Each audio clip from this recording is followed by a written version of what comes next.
प्रिय साथियों,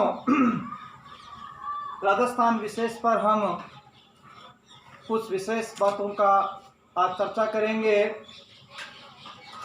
पटवारी, रीट, राजस्थान कांस्टेबल भर्ती परीक्षा जल्दी होने वाली राजस्थान के अंदर, इसलिए इस परीक्षाओं की तैयारी करने वाले विद्यार्थियों, मेरे साथियों, आप ज़रूर इस पर विशेष ध्यान देंगे।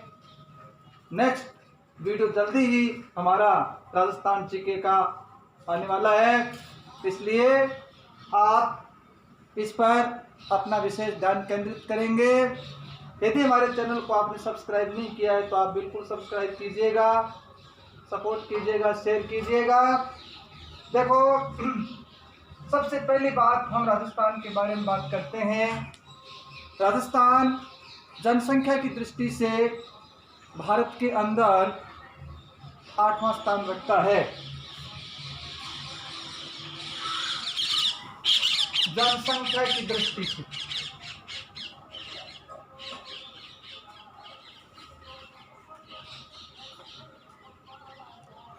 भारत में स्थान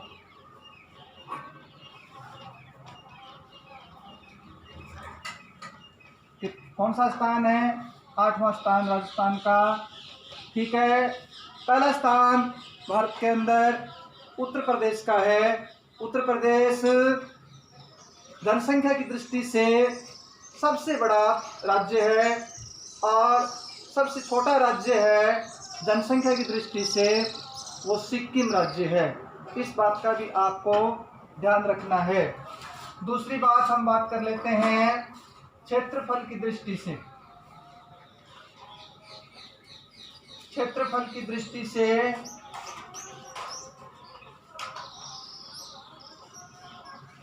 भारत में स्थान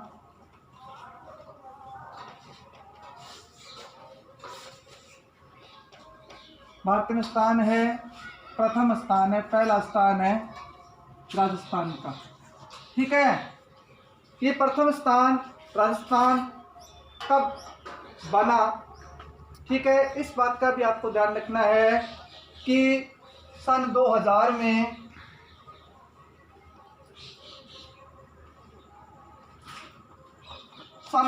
में 3 राज्य बने थे भारत के अंदर। 3 कौन कौन से बने थे? उत्तर प्रदेश से अलग होकर उत्तराखंड बना था।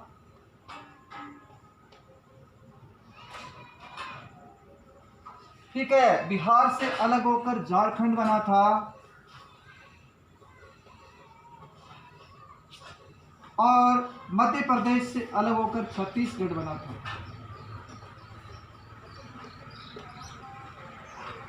इन सब का गठन सन 2000 में हुआ था। सन 2000 से पहले, नवंबर 2000 से पहले, मध्य प्रदेश क्षेत्रफल की दृष्टि से पहले स्थान पर था, लेकिन मध्य प्रदेश से अलग होकर जब छत्तीसगढ़ बनाया गया नया राज्य, तब राजस्थान का क्षेत्रफल की दृष्टि से पहला स्थान हो गया। और भारत के अंदर क्षेत्रफल की दृष्टि से सबसे छोटा राज्य जो है वो गोवा राज्य है। कौन सा राज्य है भाई? गोवा। ठीक है, अगली बात हम करते हैं, 3 नंबर बात हम करते हैं। 3 नंबर बात ये करते हैं कि राजस्थान में राज्यपाल का पद कब सृजित हुआ? राज्यपाल का पद, गवर्नर, राज्यपाल का पद सृजित। हम जानते हैं राजस्थान का एकीकरण 7 चरणों के अंदर पूरा हुआ था और 1 नवंबर 1956 को राजस्थान का एकीकरण सरदार वल्लभ भाई पटेल, आयरन मैन, लौह पुरुष के नेतृत्व में, वीपी मेमन के नेतृत्व में राजस्थान का एकीकरण पूरा कर लिया गया और 1 नवंबर 1956 को राजस्थान वर्तमान स्वरूप में आया। और उसी दिन से 1 नवंबर 1956 से राजस्थान में राज्यपाल का पद सर्जित कर दिया गया। उससे पहले रियासतों के अंदर जो मुख्यमंत्री के पद चलते थे, महाराजा प्रमुख के राज प्रमुख पद चलते थे, वो इस दिन समाप्त हो गए और इस दिन से राज्य राजस्थान के अंदर राज्यपाल का पद सृजित कर दिया गया। ठीक है, तो प्रथम राज्यपाल की हम बात करें, राजस्थान के प्रथम राज्यपाल कौन थे? ठीक है, ये प्रश्न पूछ लेते हैं कंप्यूटेशन लाइन के अंदर। प्रथम राज्यपाल है गुरुमुख निहाल सिंह।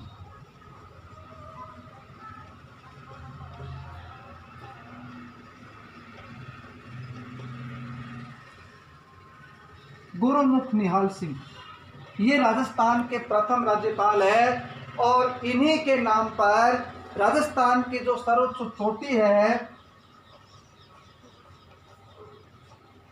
राजस्थान की सर्वोच्च चोटी, पर्वत चोटी, सर्वोच्च पर्वत चोटी, पर्वत शिखर, वो है गुरु शिखर। ठीक है, गुरु शिखर सबसे ऊंची चोटी है जो सिरोही जिले में है। किस जिले में है?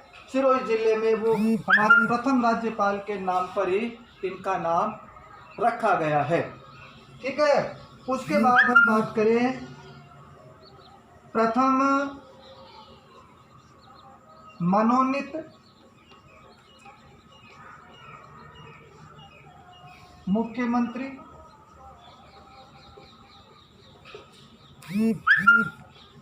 और प्रथम निर्वाचित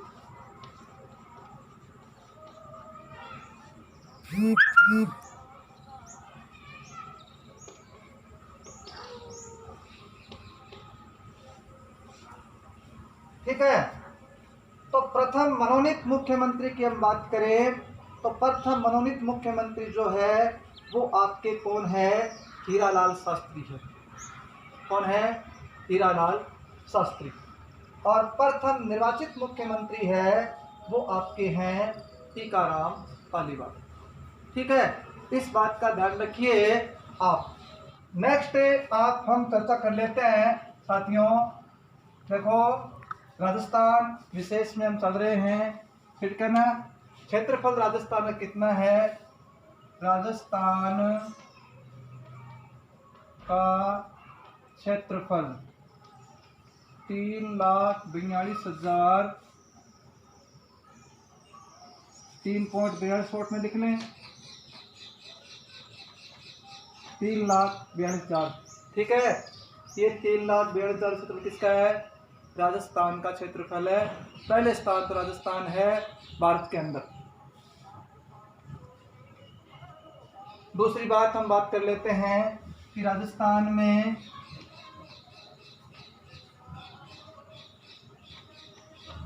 विधानसभा सीटें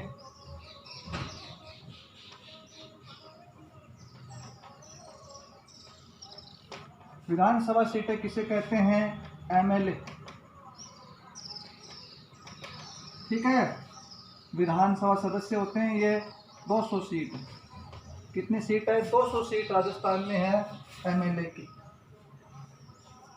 नेक्स्ट हम बात कर लेते हैं कि राजस्थान में लोकसभा सीटें जिसे हम एमपी बोलते हैं, मेंबर ऑफ पार्लियामेंट बोलते हैं, इसे मेंबर लेजिस्लेटिव असेंबली बोलते हैं। ठीक है, ये 25 सीटें हैं। कितनी सीटें हैं? 25 सांसद राजस्थान से चुन के जाते हैं और दिल्ली में जाके बैठते हैं लोकसभा भवन के अंदर। तीसरी हम बात कर लेते हैं कि राजस्थान में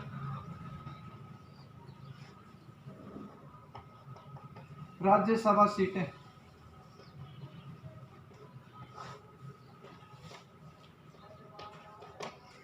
इसे भी एमपी बोलते हैं और ये 10। ठीक है, इस बात का आपको ध्यान रखना, ये 10 सीटें हैं राज्यसभा की 25 लोकसभा की सीटें हैं और ये 200 आपकी है वो विधानसभा की सीटें। ठीक है, इन बातों का आपको ध्यान रखना है। दूसरी बात,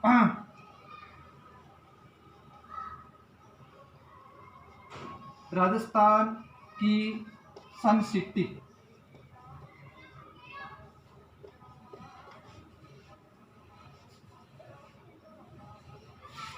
सन सिटी क्या है पता है आपको? सन सिटी, सन सिटी है सूर्य नगरी।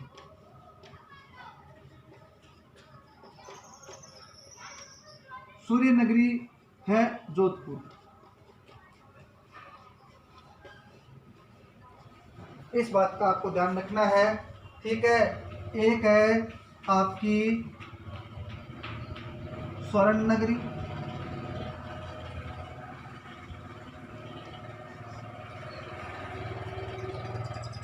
स्वर्ण नगरी है वो जैसलमेर।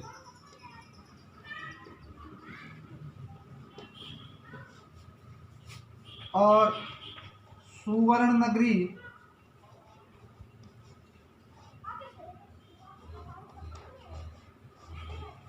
स्वर्ण नगरी है वो आपकी है जालोर।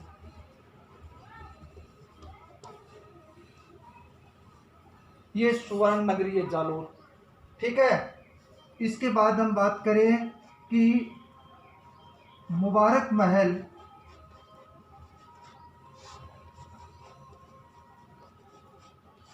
देखो मुबारक महल राजस्थान में 2 है। जहां हम डबल माइंड होते हैं वहीं से कंप्यूटेशन लाइन के अंदर पर्सन आता है विद्यार्थियों। मुबारक महल 2 है। एक मुबारक महल आपका टोंक में है, एक मुबारक महल आपका जयपुर में। ठीक है, दोनों की अलग अलग विशेषताएं। जो महल टोंक में है वो किस चीज के लिए प्रसिद्ध है? वो ऊंट की कुर्बानी के लिए प्रसिद्ध।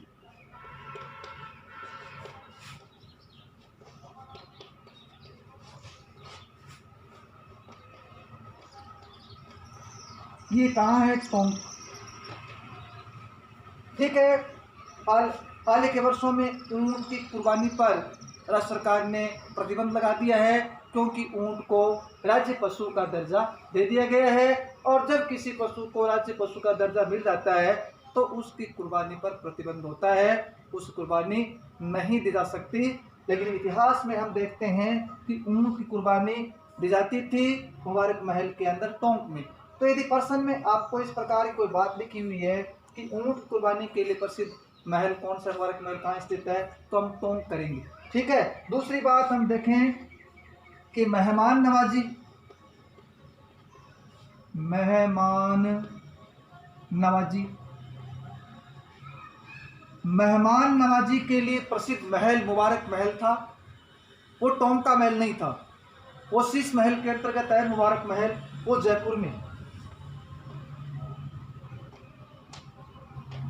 तो जब ये कोटेशन दे दी जाए कि मेहमान नवाजी, विदेशी जो आते थे रियासत काल के अंदर, बाहर के जो राजा महाराजा आते थे उनको ठहराने के लिए, मुबारक महल जो था वो कहाँ स्थित है? वो टोंक में नहीं है, वो जयपुर के अंदर स्थित है। इस बात का आपको ध्यान रखना है। मैंने कुछ प्रश्न दिए हैं कि आपको इस प्रकार के जो डबल माइंड होते हैं, इस प्रकार की डबल माइंड आपको बिल्कुल रखने की आवश्यकता नहीं है। ठीक है मेरे साथियों, नेक्स्ट वीडियो के अंदर हम बात करेंगे। चैनल को सब्सक्राइब नहीं किया है तो सब्सक्राइब कीजिएगा। धन्यवाद। जय माँ भारती।